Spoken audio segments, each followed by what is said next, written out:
Question है हमारा UTI due to E coli. हमारा क्वेश्चन है UTI due to E coli. क्या कर रहा है? यूटीआई का मतलब होता है urinary tract infection. Urinary tract infection. अब पेशेंट को इन्फेक्शन है तो हम इंडेक्स में कोड ढूंढने के लिए क्या करेंगे? इंडेक्स में इन्फेक्शन पे जाएंगे। कौन से कोड पे पेज पे इन्फेक्शन? सो INFEC।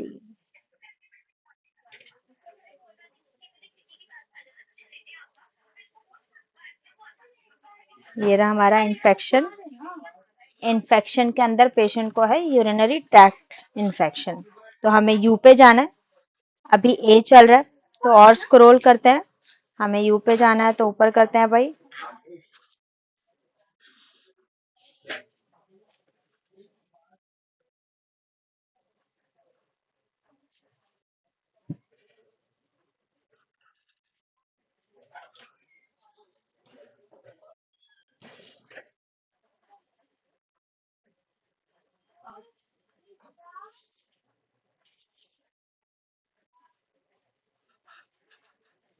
तो ये रहा हमारा यूरिनरी ट्रैक्ट इन्फेक्शन। अब वासिम मुझे आप बताइए कि आपको P39 कैसे मिला था?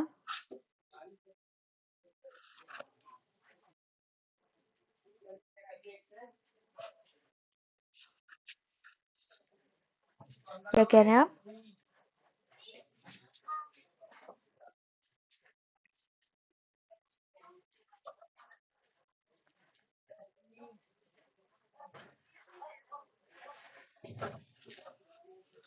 सौमिल, आपको समझ में आया वासिम ने क्या बोला?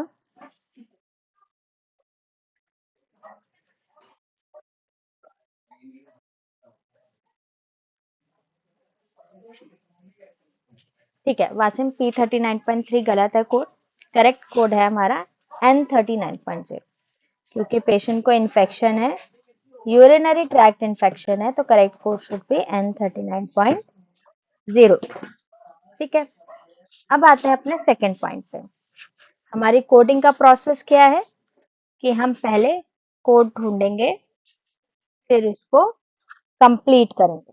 कोड को ढूंढना है, सिर्फ कंप्लीट नहीं करना होता, हमें उसको वेरीफाई भी करना होता है। ठीक है, तो हम इसको वेरीफाई करेंगे टैबुलर में। तो N39 को अब टैबुलर में ढूंढते हैं।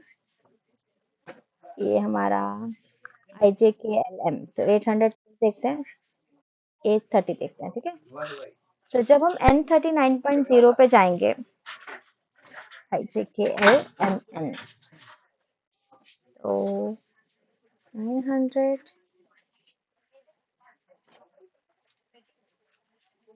930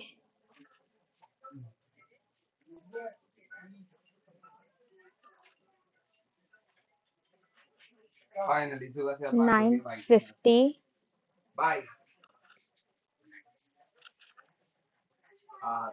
N39.0 N39.0 कौन सा जो 2 मिस कॉल आई हैं? ये रहा हमारा N39.0। जो 2 मिस जब कॉल हम आई थी N39.0 पे गए तो हमें यहाँ पे देखा चैट ग्रुप वाली तो बोल लिया था कि use additional code from series B95 to B97, कि अगर पेशेंट को यूरिनरी ट्रैक्ट इन्फेक्शन है तो आपको जो इन्फेक्शियस एजेंट है उसको रिप्रेजेंट करने के लिए एक अलग सी सीरीज लेनी है B95 से B97। अब इसका लॉजिक समझते हैं। देखो, इन्फेक्शन क्या होता है? इन्फेक्शन एक ऐसी कंडीशन होती है जब जो कंडीशन किसी लाइव ऑर्गेनिज्म की वजह से होती है। ठीक है, ऑर्गेनिज्म हमने पढ़ा, बैक्टीरिया, वायरसेस, इन सब की वजह से अगर कोई कंडीशन हो रही है तो उसको हम इन्फेक्शन बोलेंगे। किसी भी लाइव ऑर्गेनिज्म की वजह से हो रही है, माइक्रो ऑर्गेनिज्म की वजह से हो रही है, तो इसको क्या बोला जाएगा? इन्फेक्शन। एज एन कोडर हमारे को क्यों जानना इन्फेक्शन? क्योंकि जब भी किसी पेशेंट को कोई इन्फेक्शन होता है, it's a coder responsibility to code condition, जो कि हमारे यहाँ पे यूटीआई है, as well as the bacteria or the agent behind the infection। जो एजेंट है जिसकी वजह से इन्फेक्शन हुआ है, ये हमारा रोल है दोनों को कोड करना।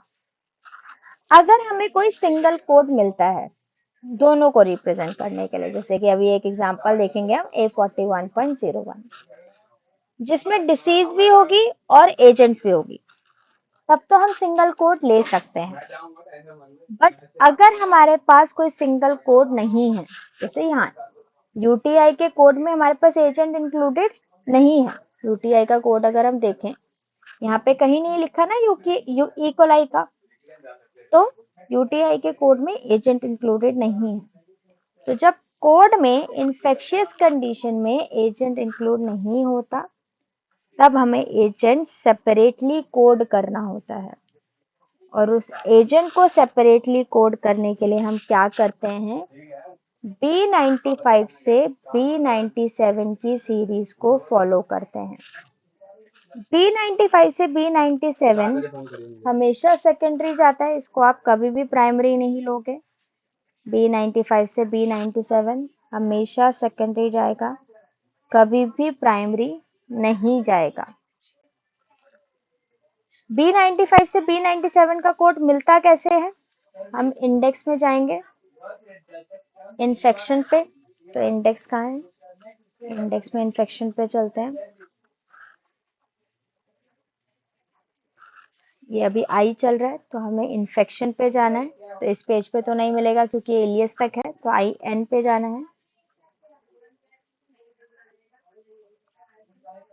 INF, ये रहा इन्फेक्शन। हमें जिस भी एजेंट का कोड ढूंढना होता है, इन्फेक्शन के अंदर हम उस एजेंट को ढूंढते हैं। तो एजेंट पे चलते हैं, इन्फेक्शन के अंदर लेट्स से किसी को कंडीशन है ई कोलाई, जैसे अभी हम क्वेश्चन कर रहे हैं एस्चीरिया कोलाई वाला। तो इन्फेक्शन के अंदर हम एस्चीरिया कोलाई पे जाएंगे।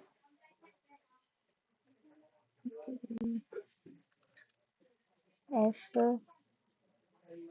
E, ये रहा हमारा एस्चीरिया कोलाई, यहाँ पे दिख रहा है। ये एंट्रोवायरस चल रहा है, हमें ES पे जाना है। ये रहा एस्चीरिया कोलाई। और जब भी हमें एजेंट को कोड करना होता है, हम क्या करते हैं?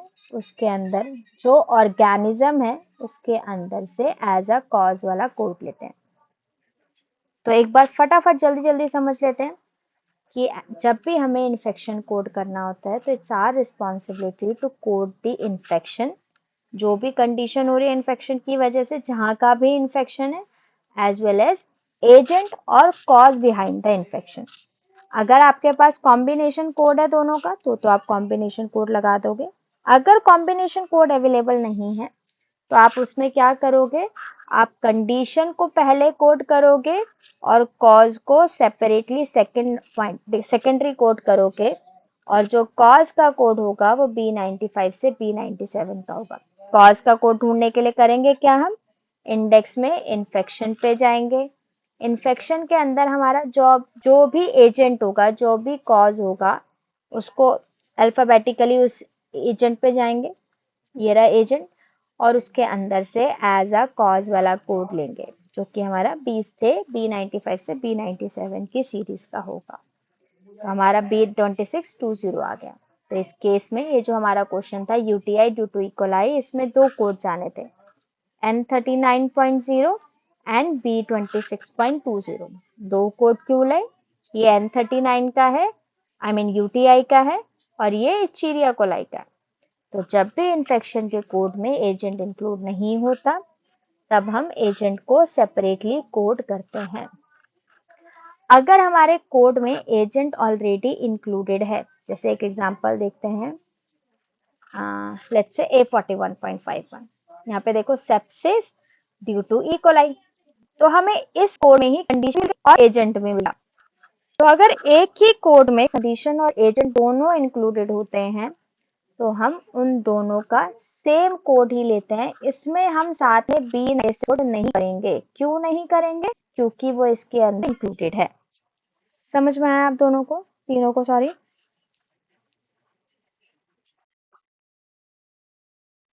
हाँ, ये बैक्टीरिया इकोलाई जो है वो बैक्टीरिया है। ठीक है। तो ये जो बैक्टीरिया एजेंट्स होते हैं सेपरेट करते हैं कैसे? इन्फेक्शन के आगे। आपको क्लियर है? हाँ जी।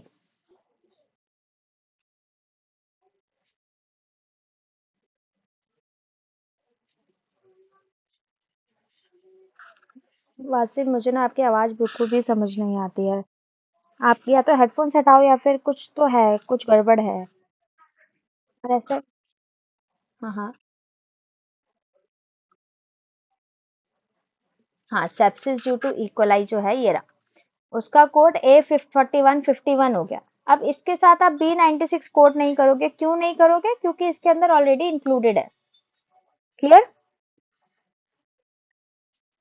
ठीक है। अब एक क्वेश्चन और करते हैं। स्क्रीन पे क्वेश्चन लिख रही हूँ मैं, क्योंकि पहले वाला हमारा सही नहीं गया था, तो आई होप कि ये वाला सही जाएगा। दो क्वेश्चन लिख रही हूँ मैं स्क्रीन पे। आज क्लास थोड़ी लंबी रखेंगे, क्वेश्चंस के साथ करेंगे, ठीक है? तो पहला क्वेश्चन है हमारा, एक्यूट सिस्टाइटिस।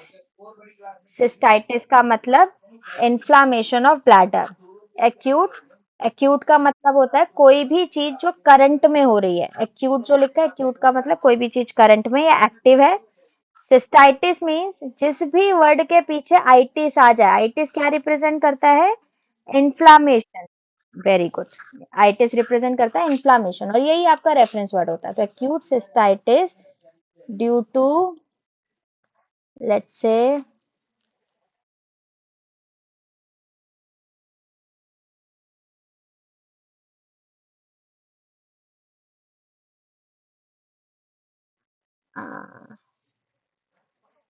इसको हम ले लेते हैं इकोलाई ले लेते हैं, ठीक है? क्योंकि अभी मेरे माइंड में कोई और बैक्टीरिया नहीं आ रहा। ठीक है। सेकंड क्वेश्चन करते हैं, निमोनिया। निमोनिया ड्यू टू, इसको भी इकोलाई लिखते हैं, ठीक है? ये दो क्वेश्चन है, करके दिखाओ मुझे। एक है निमोनिया ड्यू टू इकोलाई और एक है acute cystitis due to E coli. हमने ये कर लिया कि हमने इसमें डिसीज रखा, रेफरेंस वर्ड रखा डिसीज एंड इंजरी का। यही होना चाहिए। एक्यूट हमारा रेफरेंस वर्ड नहीं हो सकता क्योंकि वो डिसीज नहीं है।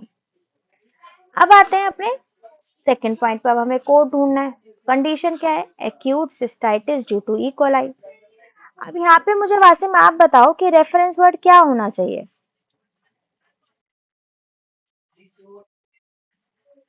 इकोलाई रेफरेंस वर्ड होना चाहिए। अच्छा, क्या इकोलाई हमारी कंडीशन है या फिर सिस्टाइटिस कंडीशन है, ये बताओ। सिस्टाइटिस। क्यों? क्योंकि मैंने कई बार बताया है, देखो जब भी किसी वर्ड के पीछे आइटिस आ जाए तो इतना सोचना ही नहीं है। आइटिस का सिंपल मतलब इन्फ्लामेशन होता है और यही आपका रेफरेंस वर्ड हो जाएगा। तो सिंपल आप इंडेक्स में अल्फाबेटिकली सिस्टाइटिस पे जाएंगे। तो 180 पेज ट्राई करते हैं।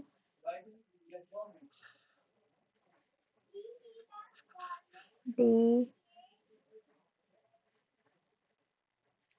अच्छा, मैं ना आज से आप लोगों की सीपीटी की भी क्लास स्टार्ट करूंगी, तो प्लीज अपना थोड़ा सा लेवल हमें इंक्रीज करना होगा। कुछ समझ नहीं आ रहा तो पूछो, हम दोबारा दोबारा करेंगे।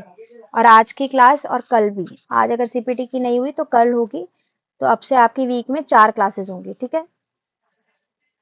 सैटरडे संडे सीपीटी भी और सैटरडे संडे आईसीटी भी।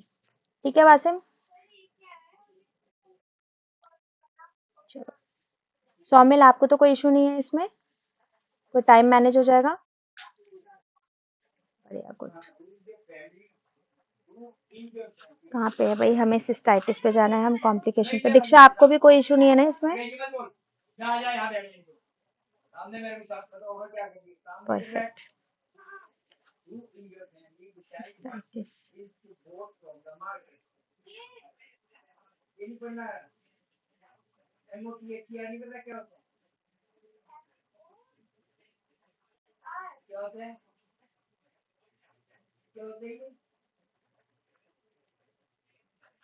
कहाँ है भाई सिस्टाइटिस?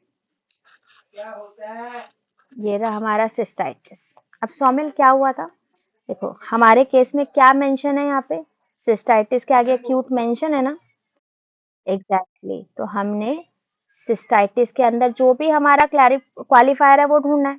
हमारे डॉक्टर ने बताया कि भाई सिस्टाइटिस एक्यूट है, तो हम N30.00 पे गए, तो हमारा सिस्टाइटिस एक्यूट सिस्टाइटिस का कोड हो गया N30.00। अब ICD coding is in two-step process. We have to verify this code in the tabular. So let's pull this code N30.00.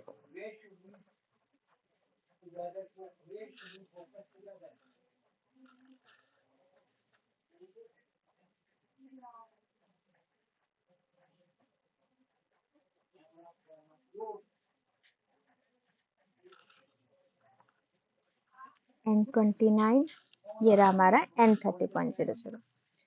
अब जब हम N30 पे गए तो हमने देखा कि भाई एजेंट तो इस कोड में इंक्लूडेड नहीं है, इन्फेक्शियस एजेंट इकोलाई इसमें इंक्लूडेड नहीं है, और जब एजेंट इंक्लूडेड नहीं होता तब हमें उसे सेपरेटली लिक आउट करना होता है, और ये इंस्ट्रक्शन हमारे बुक में यहाँ पे भी दी गई है। यूज एडिशनल का मतलब क्या होता है कि अपने कोड के बाद जो आपने ये N30.00 कोड लिया, इसके बाद एक और कोड लो। यूज एडिशनल का मतलब होता है you have to use one more code in addition to your previous code. तो आपको एक और कोड लेना है। क्यों लेना है? ताकि आप इन्फेक्शियस एजेंट को रिप्रेजेंट कर पाओ। और एजेंट की कोड सीरीज कौन सी होती है? वासिम, एजेंट कौन सी सीरीज से रिप्रेजेंट करते हैं हम? B95 से B97।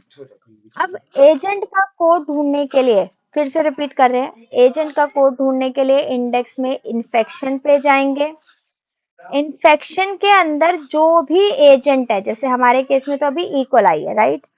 तो अभी इकोलाई पे जाते हैं। इकोलाई बोले तो सीरियल कोलाई।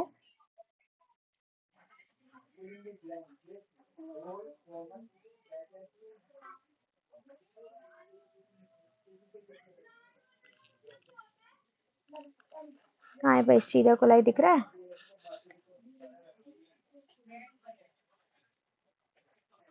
ये रहा स्टीरिया कोलाई। स्टीरिया कोलाई में यहाँ पे हमारे पास दो कोड हैं, A40 वाला, सॉरी A49 वाला एंड B96 वाला। अब मुझे आप में से कोई ये बता सकता है कि A49 वाला हम क्यों नहीं लेंगे? A49 वाला कोड हम क्यों नहीं लेंगे?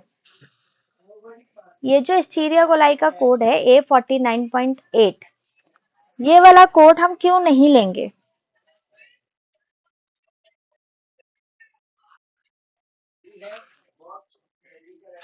Very good. हम ई कोलाई वाला A49 वाला इसलिए नहीं लेंगे, क्यों? क्योंकि हमारे केस में ई कोलाई क्या है? सिर्फ एक एजेंट है। ड्यू टू ई कोलाई लिखा है ना, तो यहाँ पे सिर्फ एक क्या है? कॉज है, रीजन है। तो हम ये एज अ कॉज वाला कोड लेंगे B96.20। क्लियर है? वासिम, क्या आपको क्लियर है? वासिम, अब सेकंड क्वेश्चन करो। कोई नहीं, थोड़ा टाइम लग रहा है, it's completely okay. Second question करो फटाफट से खुद से। निमोनिया ड्यू टू इकोलाई वाला क्वेश्चन करो। का भी थोड़ा सा इनकरेक्ट क्वेश्चन था ये, ठीक है? हमारा क्वेश्चन था निमोनिया ड्यू टू इकोलाई। तो हम इंडेक्स में निमोनिया पे जाएंगे। निमोनिया पे जाने के लिए पी पे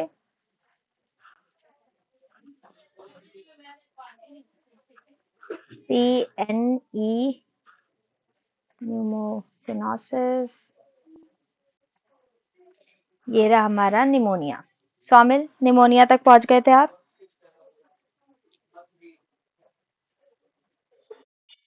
ठीक है। अब हमारी सबसे पहली अप्रोच यही होती है कि हमें मोस्ट क्लासिफाइड कोड लेना होता है। हमारी अप्रोच क्या होती है? मोस्ट क्लासिफाइड कोड, ठीक है, जितना डॉक्टर ने डिस्क्राइब किया उतना कोड हमें लेना ही लेना है। तो हमारे डॉक्टर ने जो डिस्क्राइब किया कि भाई पेशेंट को निमोनिया ड्यू टू इकोलाई, तो हम सबसे पहले ढूंढते हैं कि भाई निमोनिया के अंदर हमें इकोलाई मिल जाए। तो हम फर्स्ट लाइन पे, ये सारी लाइन पे अल्फाबेटिकली लिस्टेड है, तो ई पे जाना है हमें, तो ई पे जाते हैं। यहाँ पे एच चल रहा है फर्स्ट ग्रे लाइन पे, हमें ई पे जाना है तो इससे पहले होगा, ये बी चल रहा है,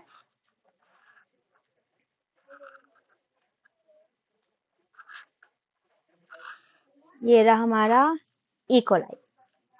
इकोलाई का कोड क्या दिया हुआ है, J15.5। तो हमें क्या हुआ इसमें, डिसीज के अंदर ही एजेंट का कोड मिल गया। तो जब डिसीज के अंदर ही एजेंट का कोड मिलता है तो उस केस में हम कॉम्बिनेशन कोड लेते हैं। तो इस केस में हमारा एक ही कोड जाएगा, कौन सा, J15.5। इसमें हमें B96 लेने की जरूरत नहीं है। क्यों नहीं है, क्योंकि निमोनिया के अंदर ही हमें इकोलाई मिल गया। अब एक बार इसकी डिस्क्रिप्शन देख लेते हैं टैबुलर से। तो टैबुलर कहाँ से स्टार्ट होता है, जहां से सारे इंडेक्स खत्म। तो अप्रोक्स 500 पेज से हमारा टैबुलर स्टार्ट है। इससे पहले हमारी इंडेक्स चल रही थी, ये देखो, ये इंडेक्स चल रही है। तो इंडेक्स जहाँ पे खत्म वहां पे टैबुलर स्टार्ट, टैबुलर में कोड लिस्टेड। तो अब टैबुलर में हम खोलते हैं IJK J15.5 to see the description और टू वेरीफाई कि भाई J15 में क्या इकोलाई इंक्लूडेड है या नहीं है। तो IJK होता है ना, तो उससे पहले होगा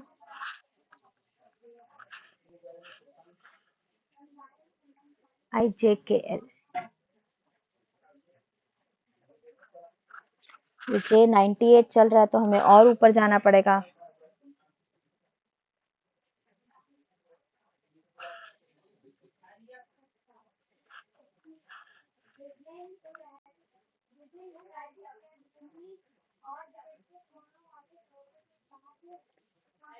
ये रहा हमारा J15.2 एंड J15.5।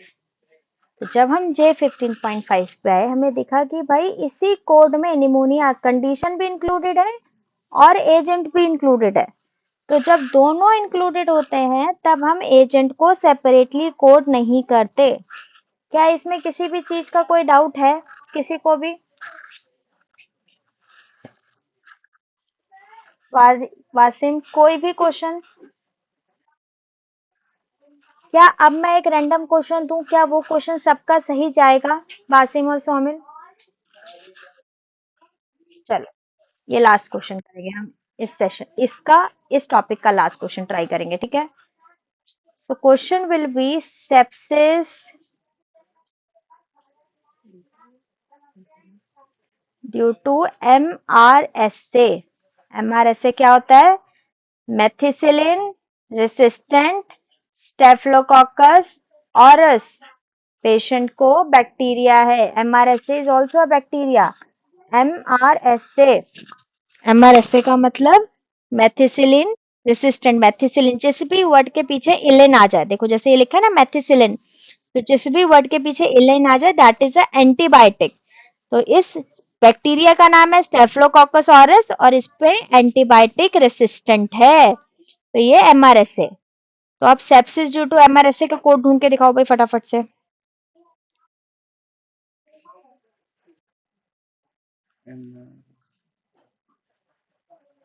भाई वेरी गुड, आप सबने बिल्कुल सही किया है, बढ़िया, तालियां। ठीक है, चलो ये क्वेश्चन एक बार मैं अपनी स्क्रीन पे भी करा रही हूँ, इन केस कोई भी डाउट होगा तो वो क्लियर हो जाएगा।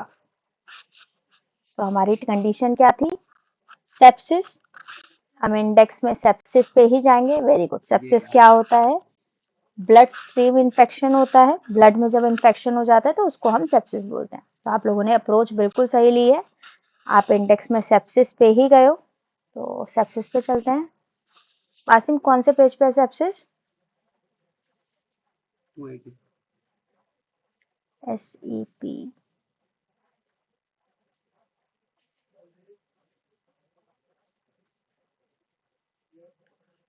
ये रहा हमारा सेप्सिस। अब हमने क्या पढ़ा था, कि हमें जितना डॉक्टर क्लासिफाई करके देगा, जितना डॉक्टर डिटेल लिख के देगा, हमें उतना स्पेसिफिक कोड लेना है।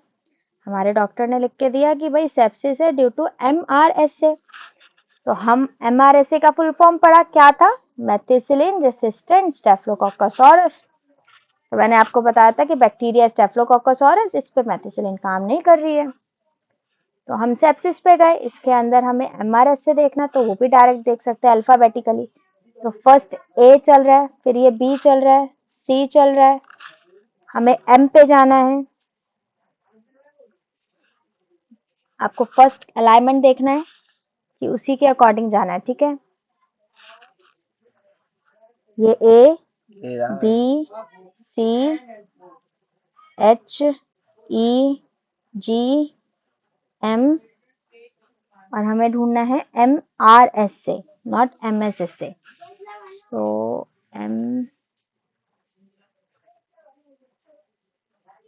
यहाँ पे हमें डायरेक्ट भी मिल रहा है MRSA, और अगर हमें डायरेक्ट नहीं दिख रहा तो हम, पता है कि स्टेफिलोकोकस ऑरेस है, तो इंडेक्स में स्टेफिलोकोकस देखेंगे।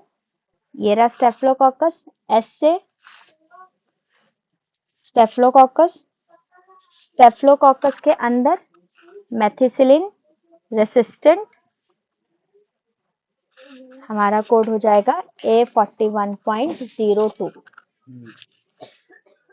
और हमारा इसमें एजेंट एंड कंडीशन दोनों है, तो कोई और कोड साथ में नहीं जाएगा। अगर इसमें एजेंट इंक्लूड नहीं होता, तब हम एजेंट को B95 से B97 की सीरीज में सेपरेटली कोड करते। कब? जब कोड में एजेंट इंक्लूड नहीं होता। B95 से B97 हमेशा सेकेंडरी जाते हैं, याद रखना, ये हमेशा सेकेंडरी जाते हैं। प्राइमरी क्या जाता है? इन्फेक्शन, और इसके नोट्स बनाते रहना वरना भूल जाओगे, ठीक है? प्राइमरी हमारा इन्फेक्शन जाएगा, सेकंड नंबर पे एजेंट जाएगा। अब एक बार गाइडलाइन लिख खोल रही हूँ, गाइडलाइन पढ़ना फटाफट से, फिर आगे बढ़ेंगे। फटाफट बी वाली गाइडलाइन रीड करो, वर्ड टू वर्ड। बी वाली गाइडलाइन जो है उसको वर्ड टू वर्ड रीड करो, और मुझे बताओ कोई भी ऐसी लाइन जो समझ नहीं आई हो। मैं समझाती हूँ, ठीक है? वर्ड टू वर्ड समझेंगे अब इस गाइडलाइन को, ठीक है?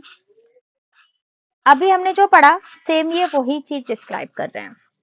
यहाँ पे बोल रहे हैं कुछ ऐसे इन्फेक्शन एजेंट हैं जो कि कॉज होते हैं डिसीज का, और जो उसकी डिसीज होती है वो एक अलग चैप्टर से कोड होती है। जैसे अभी हमने करा कि भाई यूटीआई वाला था जी, कि यूटीआई का code N39, chapter number 14, N series है तो चैप्टर नंबर 14 हो गई, ठीक है? और इकोलाई का कोड जो एजेंट का था वो बी सीरीज से था। तो यहाँ पे इस लाइन का मतलब ये है, बासी मेरे को म्यूट करना प्लीज खुद को, थैंक यू। तो इस लाइन का मतलब सिर्फ ये है कि कुछ ऐसे इन्फेक्शन एजेंट होते हैं जिसकी जो डिसीज होती है वो अदर चैप्टर पे होती है। अब लाइन वाइज पढ़ते हैं कि certain infection are classified in the chapter other than chapter 1, no organism is identified as an part of the infection code. N39 पे हमारा इन्फेक्शियस का एजेंट मेंशन नहीं था ना, ऑर्गेनिज्म मेंशन नहीं था, तो N39 पे नहीं था वो। इन इंस्टेंसेस पे जब एजेंट मेंशन नहीं होता आपके कोड के डिस्क्रिप्शन में, इन इंस्टेंसेस पे ये नेसेसरी है कि आप एक एडिशनल कोड लगाओ फ्रॉम चैप्टर 1, ताकि आप बता पाओ कि ऑर्गेनिज्म कौन सा था। कौन सी कैटेगरी से कोड जाएगा? कोड फ्रॉम कैटेगरी B95 कब जाएगा? जब स्ट्रेप्टोकोकस, स्टेफिलोकोकस और एंट्रोकोकस होगा। B96 कब जाएगा? जब कोई और बैक्टीरियल एजेंट होंगे। और B97 कब जाएगा? जब वायरल एजेंट्स होंगे। अगर आपके कोड और कोड में एजेंट इंक्लूडेड है तब आपको सेपरेटली कोड करने की जरूरत नहीं है। B96 से B97 जो कोड है वो एक एडिशनल कोड जाएंगे, यानी सेकेंडरी जाएंगे ऑर्गेनिज्म को दिखाने के लिए, और इसकी इंस्ट्रक्शन हमें टैबुलर पे मिल जाएगी जो हमें बोलेगी कि ये सेकेंडरी जाएगा। क्लियर है ये चीज?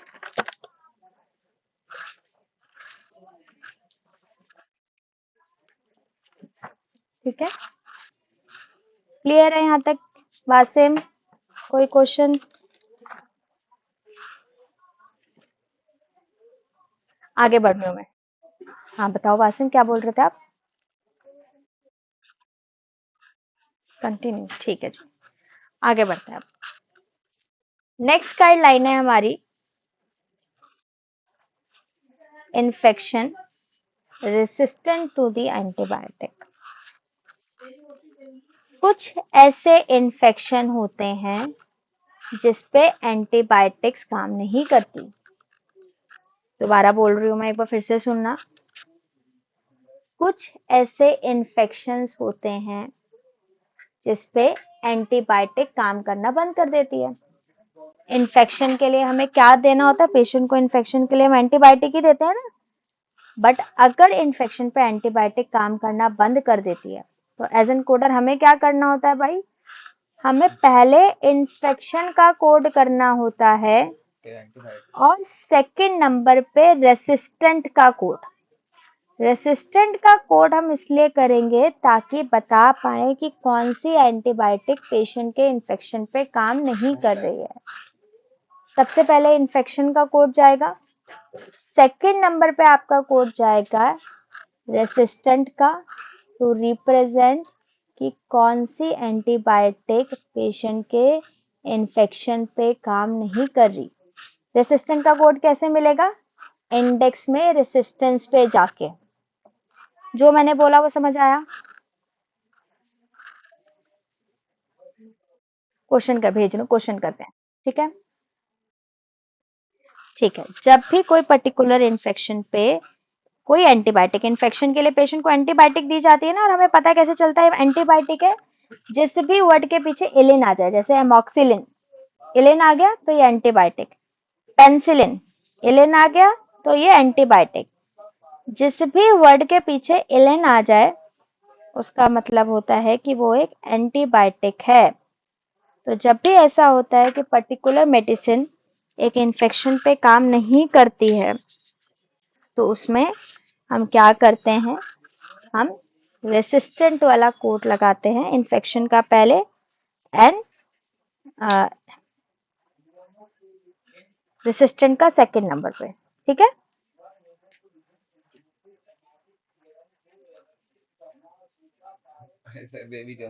क्लियर है?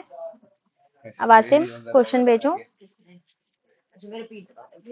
था कि पेशेंट को निमोनिया है, स्ट्रेप्टोकोकस निमोनिया आई, ठीक है? आसिम मुझे नहीं पता आप P23 पे कैसे गए, बट अब मेरी स्क्रीन देखना। पेशेंट को स्ट्रेप्टोकोकस निमोनिया आई था तो हम इंडेक्स पे निमोनिया पे जाएंगे। ये रहा निमोनिया, निमोनिया के अंदर स्ट्रेप्टोकोकस निमोनिया आई, OSTR। ये रहा स्ट्रेप्टोकोकस निमोनिया, कोड आ रहा है J13। वासिम आपने P23 कैसे ढूंढा? हमने देखो कुछ नहीं किया, सिंपल निमोनिया पे गए, निमोनिया के अंदर स्ट्रेप्टोकोकस निमोनिया ही किया। अब आप मुझे बताइए कि आपको ये दूसरा कोड कैसे मिला वासिम?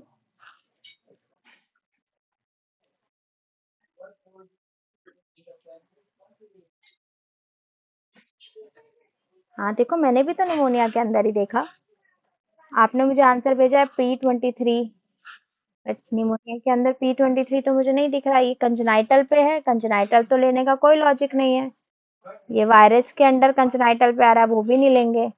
अगर मैं डायरेक्ट कंजनाइटल पे देखूं तब भी स्ट्रेप्टोकोकस ये रहा स्टेफिलोकोकस। तो आपने पहली गलती क्या करी है बारिश? कि आपने पहली गलती ये करी है कि आप निमोनिया के अंदर कंजनाइटल पे गए। हमें अलाइनमेंट देखना बहुत जरूरी है कि हम किसके अंदर क्या देख रहे हैं। तो अगर निमोनिया के अंदर स्ट्रेप्टोकोकस निमोनिया, ऐसा नहीं करेंगे हम कहीं से भी स्ट्रेप्टोकोकस उठा लेंगे।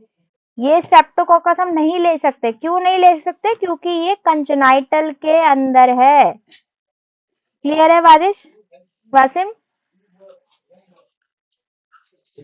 ठीक है, अब आते हैं रेसिस्टेंट टू पेनिसिलिन का। रेसिस्टेंट का कोड ढूंढने के लिए मैंने क्लियरली बोला था कि आप इंडेक्स में रेसिस्टेंट पे जाओगे। तो अभी PQRS है तो 350 देखते हैं। ये रहा हमारा रेसिस्टेंस। रेसिस्टेंट के अंदर ऑर्गेनिज्म किस पे काम, क्या काम नहीं कर रहा ऑर्गेनिज्म पे? ड्रग काम नहीं कर रहा। कौन सा ड्रग?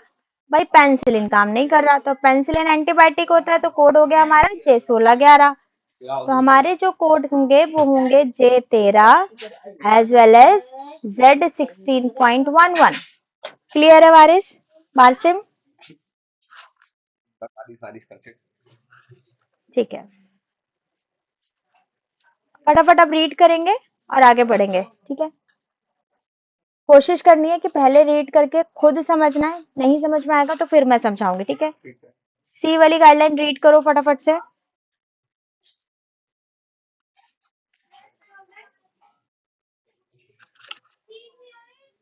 ठीक है वारिस, तो आप मेरे से पूछ रहे हैं कि Z16 का कोड क्या है। स्वामिल आप बताइए, ये Z16 क्या है भाई?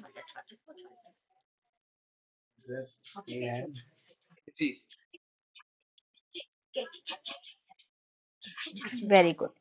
Z16 हमारा रेसिस्टेंस वाला कोड है। अभी हमने एक कोड ढूंढा था ना वासिम, Z16 वाला। तो ये जो Z16 के कोड होते हैं, ये रेसिस्टेंस के कोड होते हैं। रेसिस्टेंट टू एंटीबायोटिक का जो कोड है वो Z16 का कोड है। ठीक है, वेरी गुड स्वामिल। वासिम क्लियर हुआ कि?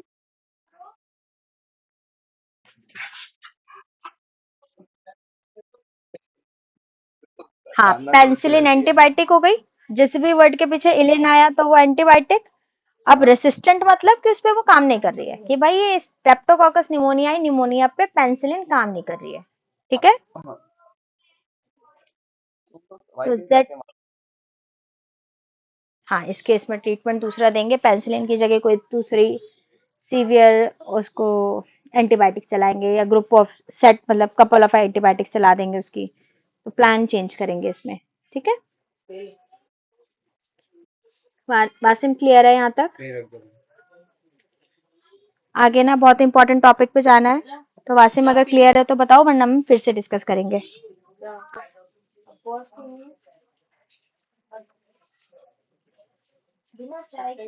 आसिम ब्रदर,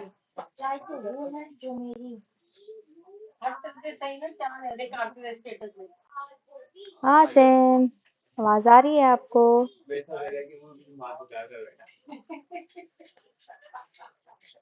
हाँ सेम।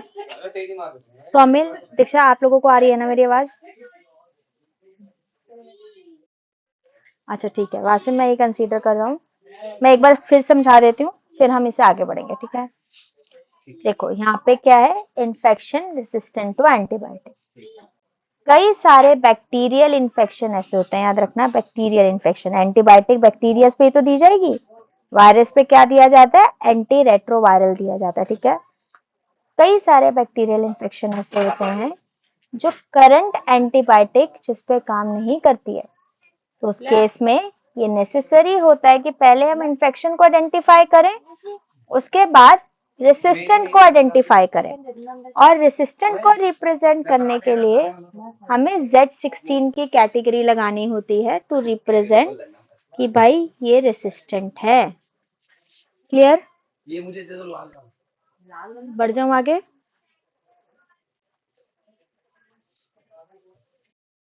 चलो बढ़िया।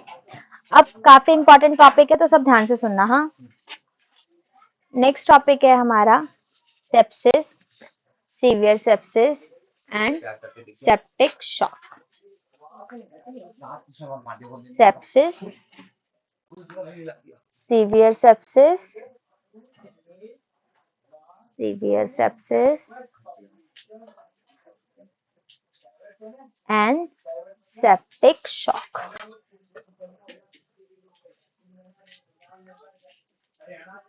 सेप्टिक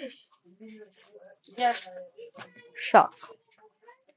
कोई मुझे बताएगा सेप्सिस क्या होता है? ये हम एक बार पहले भी डिस्कस कर चुके हैं। किसी को कुछ आइडिया सेप्सिस क्या होता है?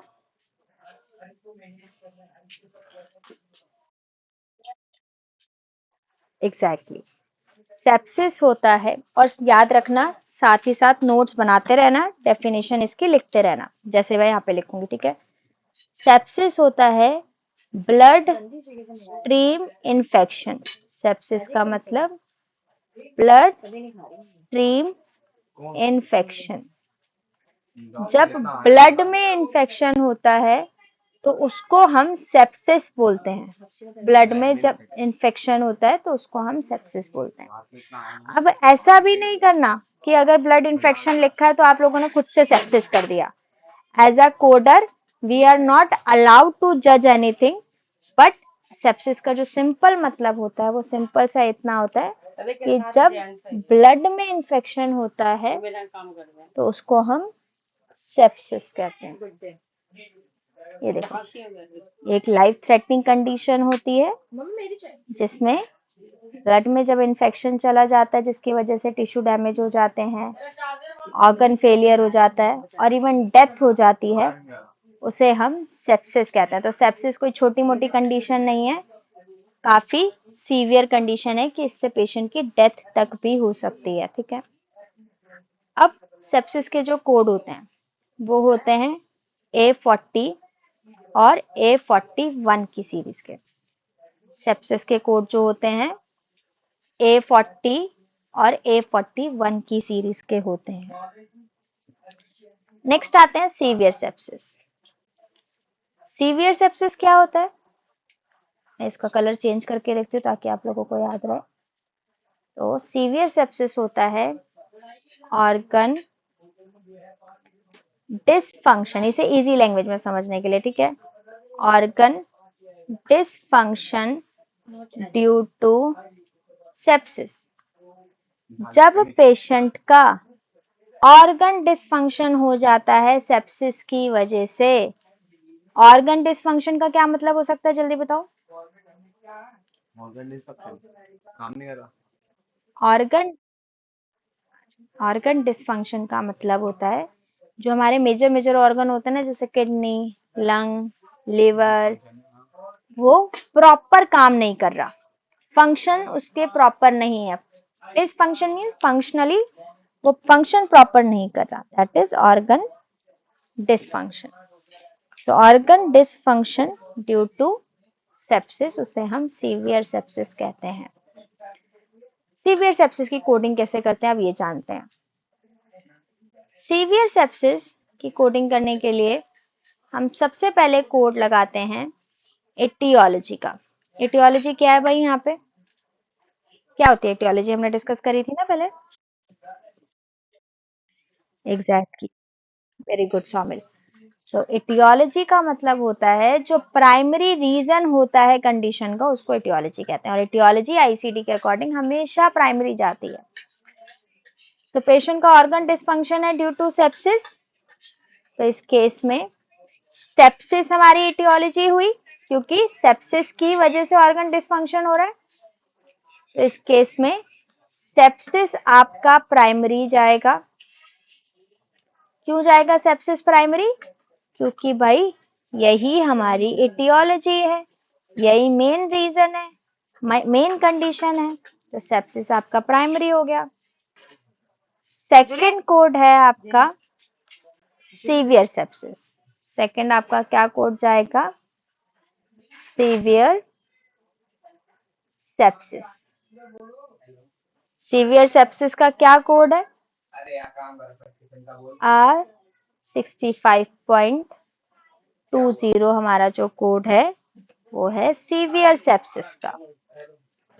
सीवियर सेप्सिस के बाद हम लगाते हैं ऑर्गन डिसफंक्शन। जोन से भी ऑर्गन का डिसफंक्शन है वो हम थर्ड नंबर पे लगाएंगे।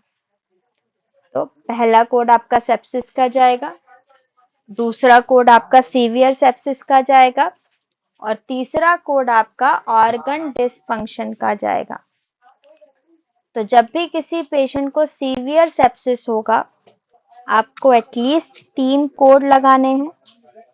पहला कोड सेप्सिस का, दूसरा कोड सीवियर सेप्सिस का एंड तीसरा कोड ऑर्गन डिसफंक्शन का। और ये याद रखना कि सीवियर सेप्सिस का कोड तभी जाता है जब पेशेंट को ऑर्गन डिसफंक्शन होता है ड्यू टू सेप्सिस की वजह से। अगर आपके डॉक्यूमेंट में मेंशन नहीं है कि ऑर्गन डिसफंक्शन सेप्सिस की वजह से है या नहीं है, तो उस केस में आप सीवियर सेप्सिस का कोड नहीं लगाओगे। ये चीज मैं फिर से रिपीट कर रही हूँ। अगर आपका पेशेंट आया किडनी डिसफंक्शन और सेप्सिस लेके, आपके डॉक्टर ने नहीं लिख के दिया कि भाई जो किडनी डिसफंक्शन है वो सेप्सिस की वजह से है या नहीं है, तो इस केस में सीवियर सेप्सिस का कोड नहीं जाएगा। सीवियर सेप्सिस का कब जाएगा? जब आपका डॉक्यूमेंट क्लियरली बोलेगा कि भाई पेशेंट का जो ऑर्गन डिसफंक्शन है वो सेप्सिस की वजह से है, तभी आप सीवियर सेप्सिस का R6520 वाली गाइडलाइन फॉलो करोगे। अदरवाइज सेप्सिस और किडनी डिसफंक्शन को सेपरेट सेपरेट ही कोड करना है। क्लियर है ये सीवियर सेप्सिस वाला टॉपिक?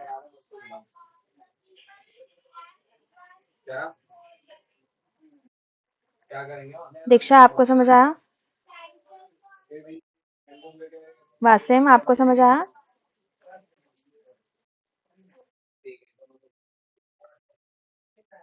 एटियोलॉजी का मतलब होता है जो प्राइमरी रीजन होता है कंडीशन का, उसे हम एटियोलॉजी कहते हैं। और आईसीडी गाइडलाइन के अकॉर्डिंग, याद है हमने पहले कुछ दिन पहले क्वेश्चन किया था dementia due to Parkinson.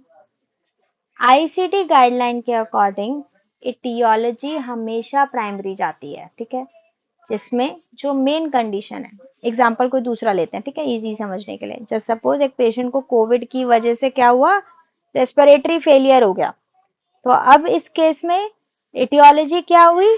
Covid हुई, क्योंकि कोविड की वजह से रेस्पिरेटरी फेलियर हुआ है, तो कोविड हमारी एटियोलॉजी हुई।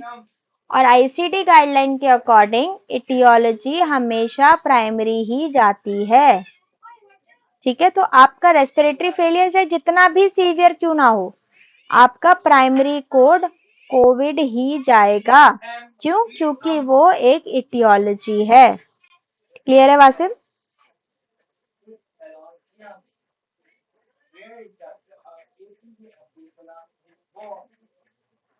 हाँ वासिम बता दो, क्लियर है?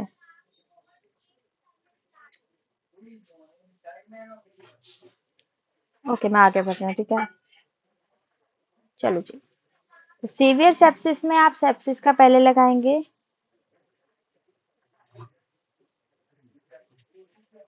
सीवियर सेप्सिस का कोड सेकेंड नंबर पे लगाओगे, ऑर्गन डिसफंक्शन का थर्ड नंबर पे लगाओगे। और अगर आपके डॉक्यूमेंट में क्लियर नहीं है कि organ dysfunction is due to sepsis, तब आप सीवियर सेप्सिस का कोड नहीं लगाओगे।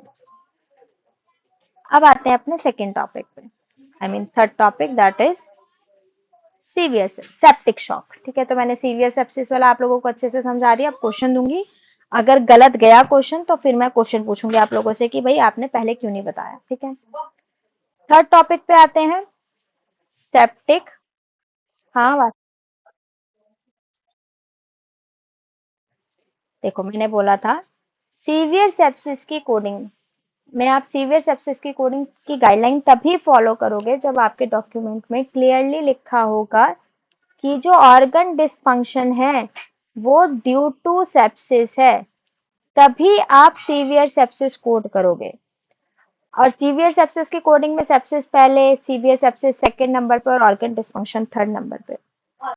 अगर आपके डॉक्यूमेंट में ये मेंशन नहीं है, जस्ट सपोज आपके डॉक्यूमेंट में लिखा है कि पेशेंट आया किडनी डिसफंक्शन लेके, किडनी डिसफंक्शन लेके आया और सेप्सिस लेके आया, अब आपके पास नहीं है इंफॉर्मेशन कि भाई किडनी डिसफंक्शन सेप्सिस की वजह से है या नहीं, तो इस केस में आप क्या करोगे? सेप्सिस अलग से कोड करोगे, किडनी डिसफंक्शन अलग से कोड करोगे, दोनों सेपरेट सेपरेट होगा। सीवियर सेप्सिस का कोड नहीं जाएगा। सीवियर सेप्सिस का कोड तभी जाएगा जब आपका डॉक्यूमेंट क्लियरली बोले कि भाई किडनी डिसफंक्शन सेप्सिस की वजह से है। क्लियर?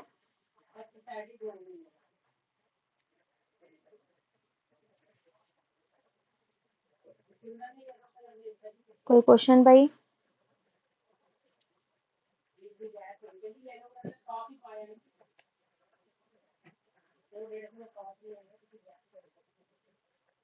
क्वेश्चन?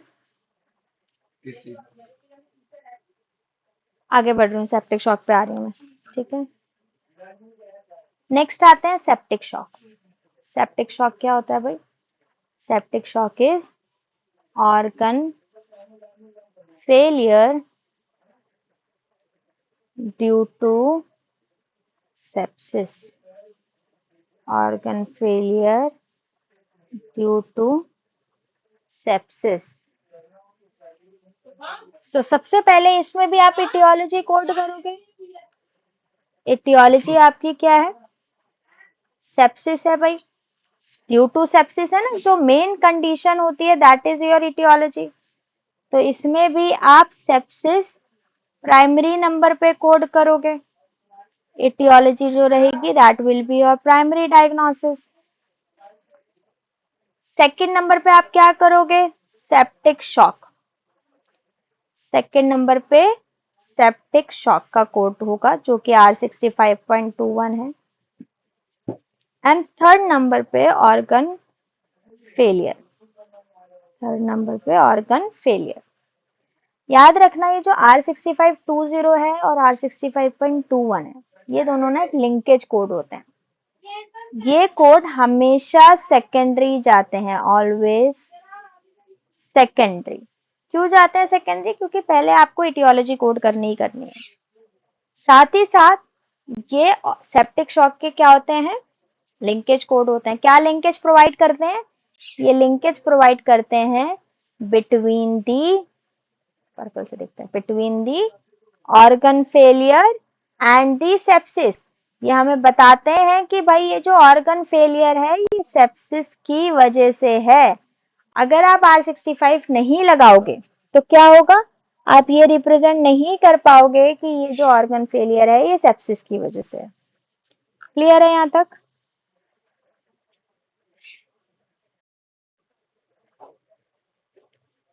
स्वामिल आपको समझ में आया? वासिम आपको समझ आया? Very good. अब मैं क्वेश्चन भेज रही हूँ, एक बार रिवीजन कर लेते हैं फिर क्वेश्चन भेजते हैं, ठीक है।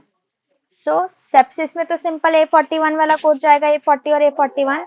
सीवियर सेप्सिस और सेप्टिक शॉक में क्या होगा?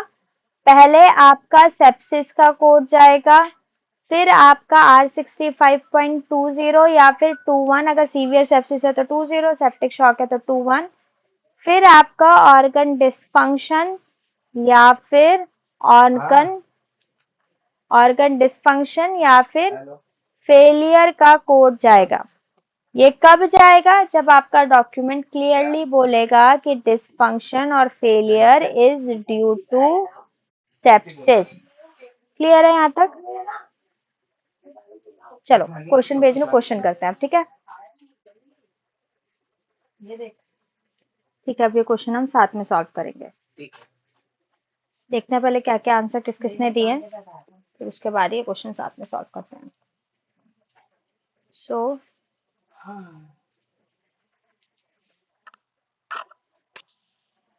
खुदा के बच्चे में ना वासिम ने फर्स्ट क्वेश्चन का आंसर दिया है A49 65 21, सेकंड का 41 50।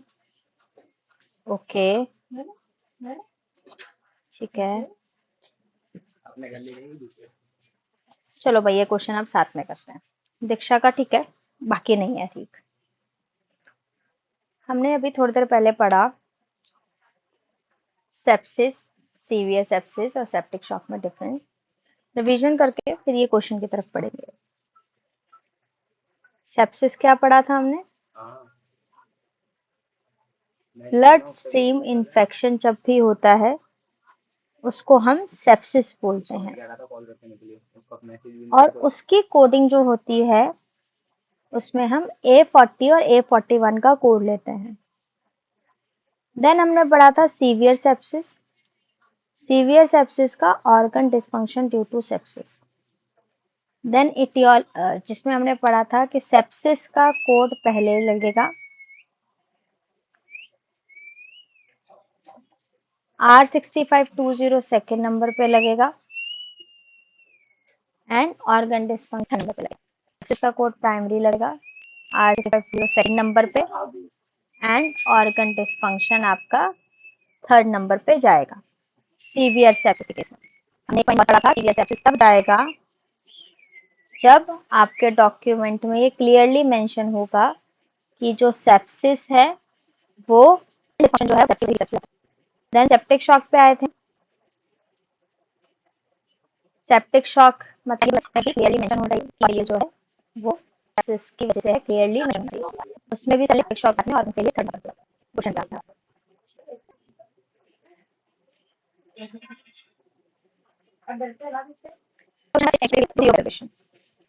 फर्स्ट क्वेश्चन में R65 जाएगा या नहीं जाएगा? स्वामी फर्स्ट क्वेश्चन R65 जाएगा या नहीं जाएगा? इनको स्पेसिफिक है और उनके लेवल केस में 2-1 बोला बोल रहा हूँ, ये R65 2-1 जाएगा या नहीं जाएगा? वासिम R65 लाना नहीं लाना इस क्वेश्चन में?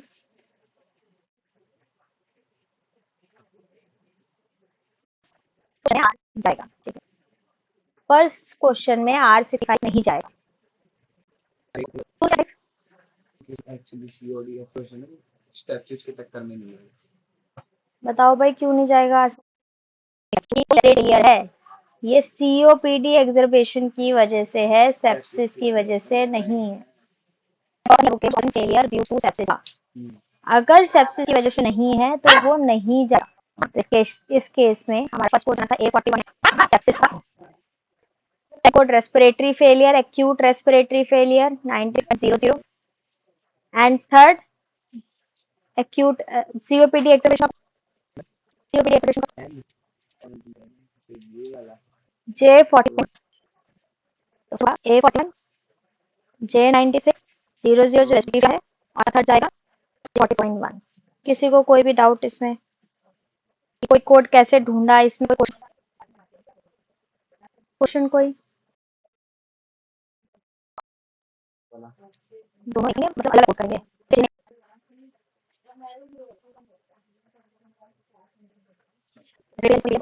क्यों रेस्पिरेटरी फेलियर है तो इंडेक्स क्या रेफर करेंगे? क्वेश्चन हमारा इसको ढूंढने के क्या रेफर, क्यों फेलियर?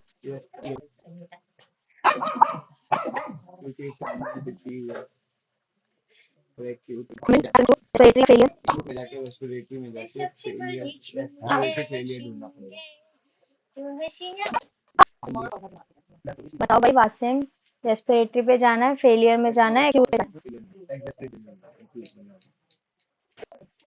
एग्जैक्टली, हम इंडेक्स में पे जाएंगे। एक्यूट का मतलब अभी थोड़ी देर पहले बताया था कि एक्यूट का मतलब है कोई चीज करंट में होती है तो उसे एक्यूट है। हमारी कंडीशन क्या है? फेलियर, तो इंडेक्स में फेलियर जाए। फेलियर के अंदर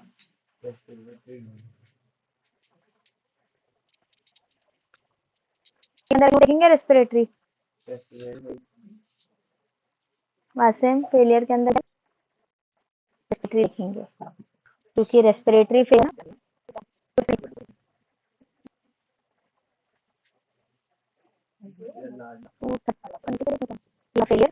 फेलियर में जाना। देखो एक्यूट यहाँ पे ऑप्शन ही नहीं है ना, एक्यूट है नहीं, तो फेलियर के अंदर हम रेस्पिरेटरी देखेंगे। जाना है आंसर पी ये पेशेंट कंटिन्यू का मतलब एक रो पहले जाना देखने के लिए। देखते हैं रेस्पिरेटरी कहाँ से शुरू हो रहा है। पी क्यू आर, ये रहा रेस्पिरेटरी।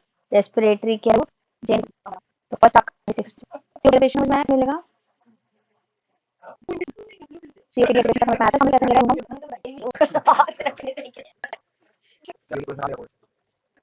सीओपीडी ढूंढने के लिए मैं इंडेक्स में क्या रेफर करूँ?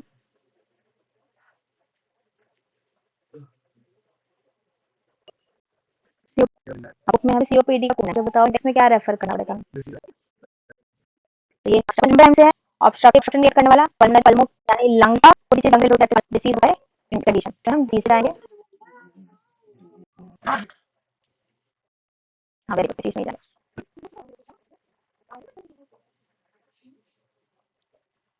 वाटर तुम लोग ना डिसीज पे जाके खुद से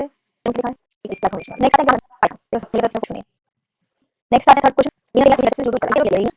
किडनी का मतलब होता है किडनी किसकी वजह से? सेप्सिस ड्यू टू ई कलाई। फॉलो करेंगे क्योंकि यहाँ पे क्या है, सेप्टिक शॉक की गाइडलाइन फॉलो करेंगे क्योंकि सेप्सिस होता है सबसे पहले सेप्सिस A41 50 सेप्टिक का मतलब सेप्टिक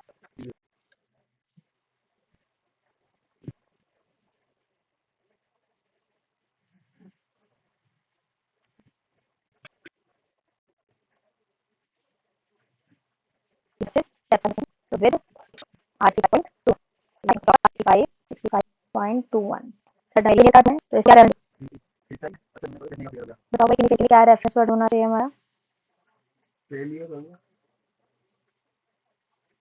उसके अंदर हमारा ये कोड हो जाएगा सीरीज से एक लास्ट में क्योंकि कोई गलत थे और लास्ट में समय से कितना रकम को हो रखा है तो आपके कितना अभी हार्ट एमएसएस से सेप्सिस चलो जी गवर्नमेंट क्वेश्चन भेजा है बच्चा है ना आपके पास चला गया खोलो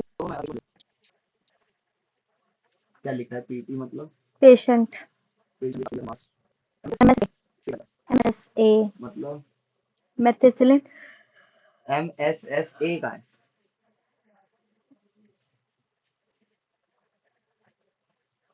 एमएसएसए ठीक है वो एमआरएसए था एमआरएस से अलग था एमएसएस से मुझे बता दो ठीक है हार्ट फेलियर का लग जाएगा हार्ट फेलियर है तो फेलियर के अंदर जाके हार्ट ढूंढना पड़ेगा दो बोलेंगे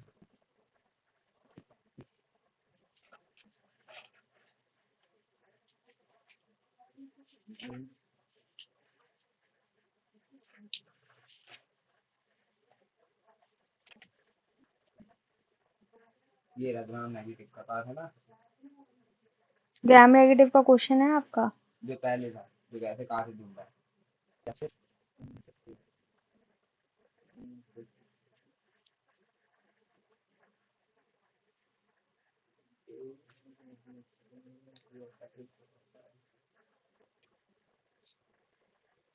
ये 40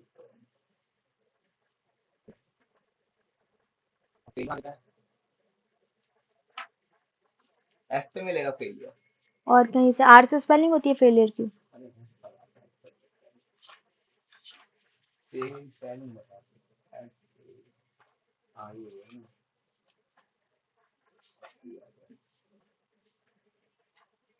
ये रहा फेलियर एंड फेल एक्सप्लोरर में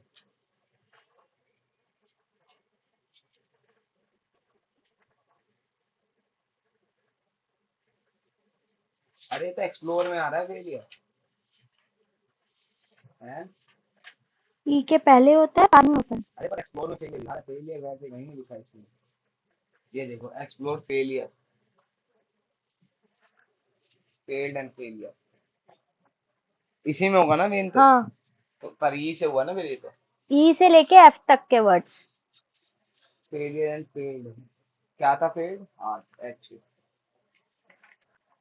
एच ये कुछ भी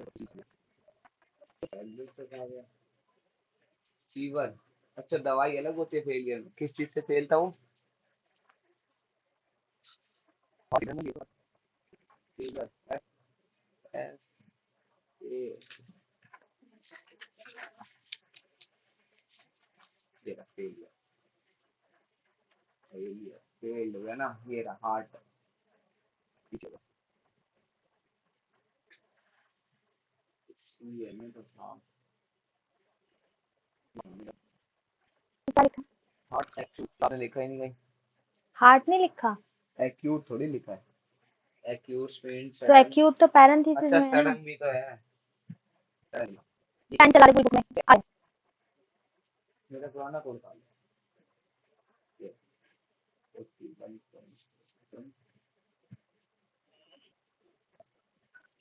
भाई देख लेते सामने मैसेज है कोई मैसेज नहीं आ रहा उसका बगल में से तू खुद देख ग्रुप में नहीं तू करके देख तेरा उठा रहा है क्या उसने तो मुझे लिखा मैंने कॉल करके लिखा हाँ तो मैंने यहाँ लिखा था मैंने उसको कहा कॉल उठा कॉल भी नहीं उठा रहा आगे और क्या आगे हो क्वेश्चन गया खत्म हो क्वेश्चन दिखाओ गया ये कंप्लीट कोड नहीं है पहला तो अल्फाबेट होता है वो कहाँ है ए तो था कहाँ है इसमें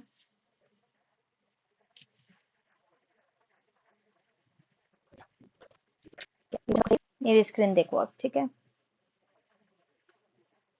तो ये उसके बाद क्वेश्चन घर जाना सबने पड़ेगा। सही किया। तो इस केस में सिर्फ हार्ट फेलियर और एमएसएस A41 और I50.9। इसके बस गाइडलाइन पढ़ लेते हैं वर्ड टू वर्ड, फिर क्लोज करते हैं।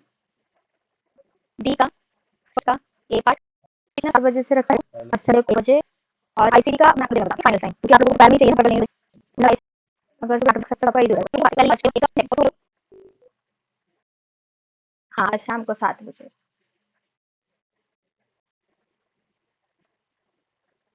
राइट, एक first and second.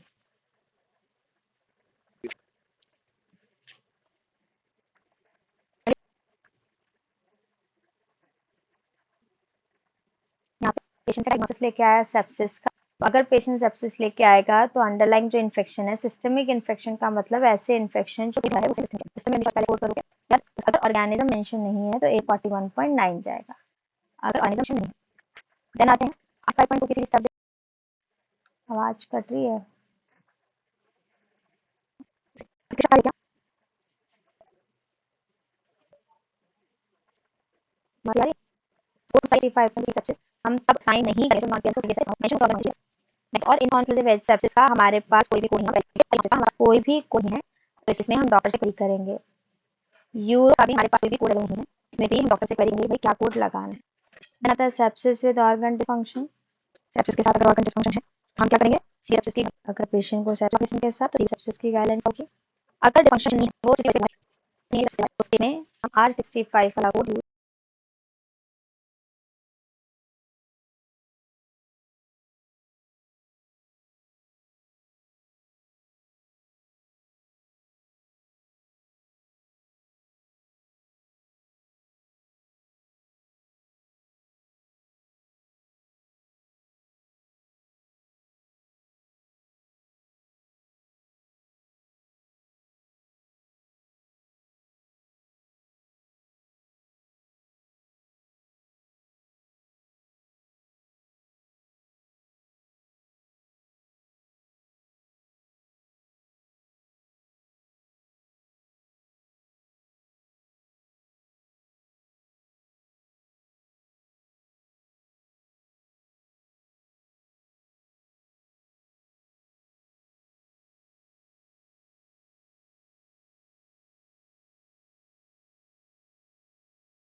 R65 to फिर ऑर्गन डिस्फंक्शन का हमारा कोड जाएगा।